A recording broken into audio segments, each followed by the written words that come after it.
He was in your face. He was take no prisoners. What the hell is a feminist? I thought anyone who had breasts was a feminist. There are almost no feminists who have ever burned a bra, so let me get that straight. There's almost no feminists who ever had anything that they needed to wear a bra for. Between us, there was a certain amount of sexual tension. Likewise on your jockstrap, but in any case...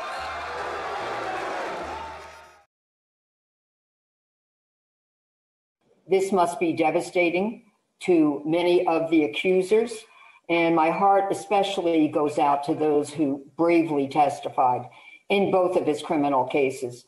I did represent a majority of the prior bad act witnesses who testified in both of the criminal cases against Bill Cosby. And they were very brave. And despite the Pennsylvania Supreme Court's decision, I want everyone to know that I do believe that this was a very important fight for justice. And even though the court did overturn the conviction, it was on technical grounds. It did not vindicate Bill Cosby's conduct, and it should not be interpreted as a statement or a finding that he did not engage in the acts of which he has been accused. What was my initial reaction, Kelly, to hearing that Cosby's conviction was overturned? It was really surprising. And as I say, Janice said she's still trying to process it, Janice Baker Kinney, my client, and it was stunning to her. And I was concerned at oral argument when I heard the questions that the justices were asking. I didn't feel that it would bode well for the ultimate decision. But you can never know based on questions of justices or judges what the ultimate decision is going to be. But it is what it is. And, with courts, and in life, the only thing you can really expect is the unexpected. And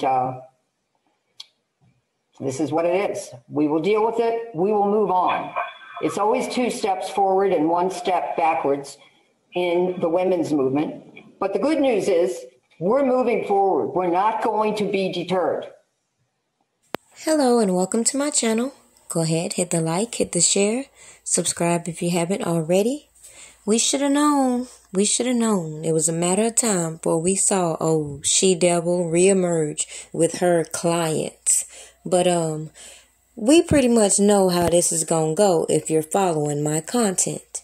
Now, of course, mainstream media is going to keep giving these people the platform to make it appear that the things that they are saying are true. But if you reflect on previous videos, I have set you up for a lot of the storylines they have put in these indictments, even the ones they tried to slide in last minute. But as you can see, the bias is very clear, and this same attorney has been accused of trying to silence Weinstein's accusers, among other things, including misconduct. Yet we're going to keep believing these paid extortionists are really out to help these alleged accusers. Let's be clear, they're only here to chase the bag. Now, the importance of the docuseries was, in my opinion, to lock these individuals into these stories and then pressure them into coming forth publicly to solidify them.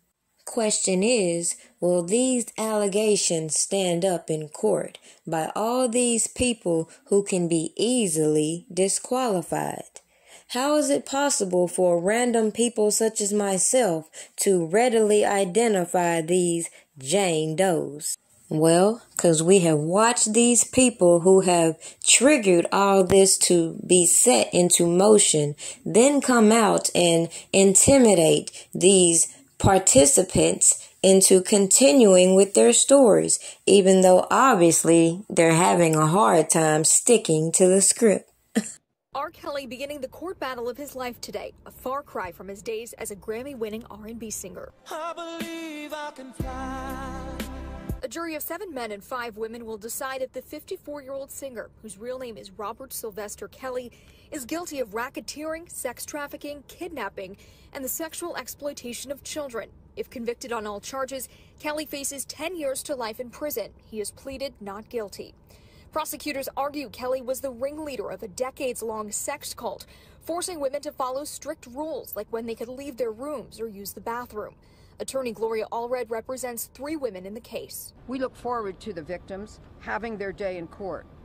And I can assure Mr. Kelly that no amount of name-calling or mischaracterization of who they are will deter my clients from testifying. The defense is expected to portray Kelly's accusers as disgruntled groupies. When I call these people groupies, I mean, it almost fits the definition. Traveling with the band, going to see the band, wanting to be with the band, that is the definition of a groupie. Funny, they give this new update with these former attorneys and then don't try to get an update from the current ones. And then who knows what more they may add to what they obviously said, which was their intention to discredit the character of these witnesses making these allegations, not to bully, intimidate, or harass such as they did with mute R. Kelly.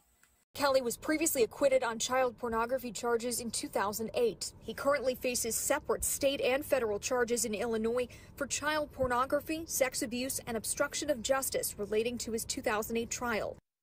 And all this time, people trying to debate with individuals who won't even accept the fact that they trying to pile on all these new charges to solidify the fact that they're bringing back old allegations, period, point blank. They're using the stories that have been printed all these years that all these people had ample time to report to the police on, but instead have relied on the media to keep scandalizing this man's name. Now, in bringing up other individuals that have been equally accused is not to justify any alleged behavior, it's just to point out when you see all this propaganda aimed at one individual, you have to see the red flags, especially when you see someone like Gloria She-Devil Allred marching up with this janky photo with these allegations and didn't even recognize she's holding an artist that ain't even in the allegations. Therefore, manipulating the ages of these people, manipulating the facts to the press to taint public's perception of the truth is not going to work in court. But let's continue to watch. R. Kelly will be in a New York City courtroom this morning as opening statements begin in the trial in one of the federal cases against him. The R&B star faces racketeering and other charges for an alleged plot involving illegal sexual activity with women and underage teenagers. Our national correspondent, Jerika Duncan, is outside the courthouse in Brooklyn. She spoke with a woman who says that she survived R. Kelly's abuse. Jerika, good morning to you. Good morning, Gail. You know, for some people, this trial is years in the making. Here you go. It's years in the making, but again, nobody wanted to go to authorities other than Tim Savage. Okay. We've heard numerous accounts from women who said that they were abused by R. Kelly, but his legal team says, wait, not so fast, because they say the public has only been told one side of the story and that all of that is about to change today. It's the remix to ignition, hot and fresh out the kitchen. Step in the name of love. R. Kelly's music topped the charts for decades, and at times he seemed unstoppable. I believe I can fly. The R&B star won 3 Grammys just a few years after he married then 15-year-old singer Allred. At the time of their marriage, Kelly was 27. Then, in 2002, Kelly was charged with making a sex tape with a 14-year-old. A jury found him not guilty 6 years later. Kelly continued to make more music and more money. I feel like justice for me is just, it's just been about me being a silence breaker in this. on the radio. I'm going to hook you up. You don't have Former radio DJ Kitty Jones says Kelly physically, emotionally, and sexually abused her when they dated back in 2011. Inquiring minds say, why you don't tell them how you was allegedly recruiting girls? Why not talk about how you said you were sexually harassed, giving your statements about this whole ordeal to surviving R. Kelly producers? Why not talk about how people were allegedly having relations with underage girls themselves? Oh no, they're not going to talk about that. They just want to continue to paint Robert Kelly as the monster and the sole perpetrator of all these allegations. Was there a part of you that was afraid to say something? Yeah, that's a part of it. I didn't fit the profile. People that knew me knew that I would never have been in a situation like that because I had so much going for me. So much going for her that she would go to another location without money to get herself something to eat, then put this story out there that she was abused on that note. Yeah, that sounds real together. Jones was among a handful of women who described life under Kelly's control in the 2019 docuseries Surviving R. Kelly. Being on punishment could be either you're not getting food or you took a beating. Not one time have I even spoke on these alleged beatings because I wouldn't know. Because at the end of the day, we come from a generation where that may be normalized for some. So if people tolerate this type of behavior, is that really abuse if they don't file charges?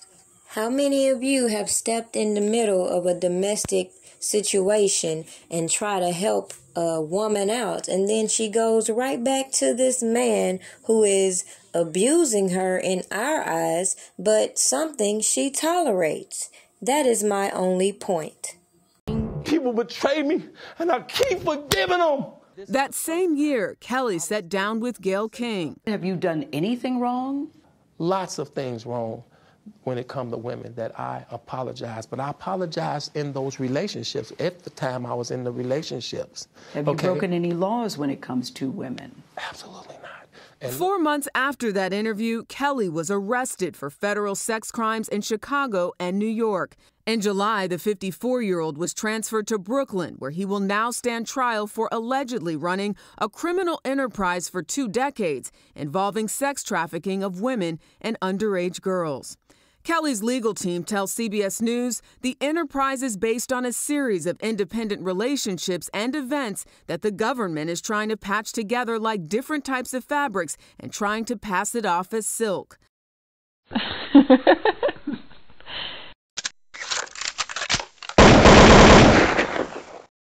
Attorney Steve Greenberg has represented R. Kelly since 2018.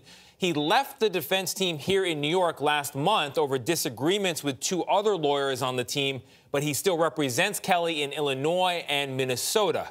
And he joins us only on CBS this morning. Mr. Greenberg, good morning. I guess we should begin with your expectations for the opening remarks at trial today, with the bigger understanding that this is a legal team you're no longer part of.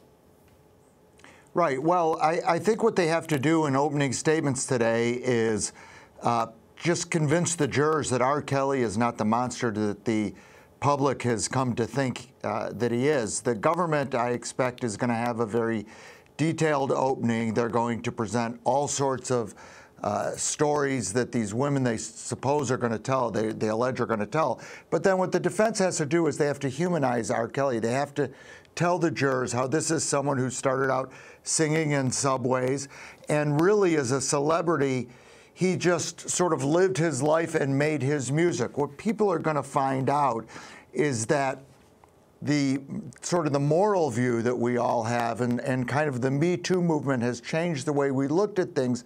But in the moment things were happening, we didn't look at them that way and they weren't illegal. So is the argument going to be that these women are lying, or that what the women are alleging may be disagreeable and true, but it's not a crime?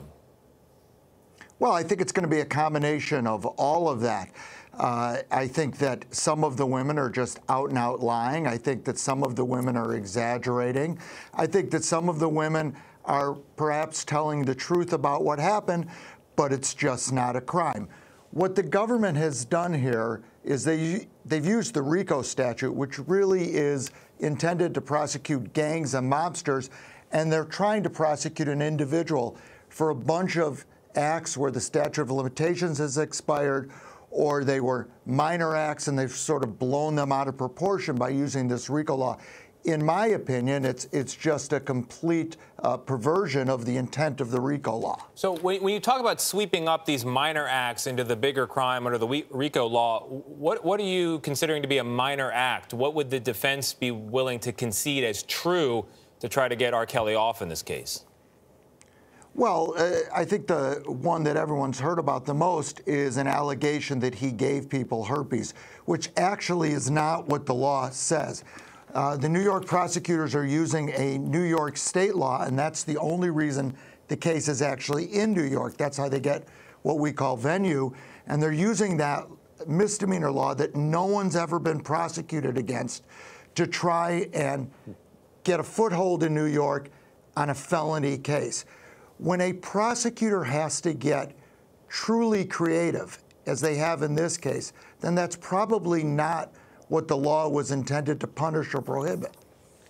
What do you say, Steve, to people that say, listen, there have been rumors for years about R. Kelly abusing women and certainly young girls. What do you say when you say the defense has to humanize him or even show that R. Kelly is a victim? How can they do that when so many of these women and young girls are telling the same stories who have no ties to each other? She really just gonna tell that lie with that straight face, knowing damn well these girls all linked up after you got Tim Savage coming out with his cult allegations, linking up with Jim Derogatis, who put him in touch with all these other headliners. They can't all be lying, can they? Just tone down your bias just a little bit, Gail. Just a little bit. Listen to how they ask these questions. They can't all be lying, can they? Yes, they can, but that ain't even the point. Well, and everyone, in a criminal case, people don't all have to be lying for a defendant to prevail in a criminal case. What's abuse, Gail? That's really what this comes down to. So you've got different categories of offenses here. You've got alleged minor victims, some of which I think you're going to find out lied about their age, their families lied about their age, and they really tried to capitalize on R. Kelly and extort him for money. And then you've got other things which they've alleged, like he wanted people to call him daddy. Now, how is that any different from me saying, I want to be called honey or sweetheart? Maybe it's a different word, but it's still the same concept. So Steve, there's such a difference between being called daddy and being called sweetheart and honey in the context that these girls were saying. No, it ain't. And quite frankly, as we have heard these girls say they were not a victim nor held hostage. So if they didn't like it, they could have left. They were kept locked in rooms. These are grown, Gail, yeah. These are grown, no, these are not kept locked in rooms. She tried to slide that one in there, kept in there with locked doors. But I guarantee you, pull up his itinerary, he wasn't even in a lot of these locations these women tried to place him. They're grown women, for the most part, who made a choice to be with an individual who was a celebrity. When they talk about being in a locked room, they would go to the studio, they would be told, wait in this room, someone will come and get you. There's no chains, there's no hooks in the floor like we supposedly heard about in that so-called documentary. There's none of that. If I go to visit somebody at a police station, I get put in a room and told I can't leave the room. If you go to certain places, you get told to wait in the room. These women waited sometimes 3, 4, 5 hours while he was recording music, but that's not being locked in a room forever and held days on end like you see in some of these sex slave kind of cases. Yeah, these were not they sex have a different slaves version, by any Steve, stretch. to your characterization. Yeah, they do. Well, and that's why we have trials. Yeah. That's why we have trials. That's why we have cross-examination, and that's why we should all keep an open mind until the end. See, now, I don't really care for Greenberg, but I can agree with what he said. And you can clearly see that Gayle King was trying to lead this interview, being that now he's a former attorney, he might go with the flow, huh? Yet this has been my point from the beginning. It's fine to listen to all these individuals across the board tell their stories, but when people are going out of their way to try to make you believe certain things, a person like me is just going to see the red flags. What are your thoughts? How do you think this is going thus far with the opening statements and how already they're pushing the narratives? The truth don't need all this extra gas they're pouring out. So just keep that in mind as you continue to watch. We've seen everything as it has played out, and we've seen how all these individuals have exposed the lies that the government is now going to try to prove. We'll see how that goes. Leave your comments below. Don't forget, like and share. Subscribe if you haven't already. Have a good day. The only thing I have left is my voice, and now I have to use it for my protection, because they left me no choice. See, my work has nothing to do with my private life, so stay the fuck out of my business and tend to your own damn life.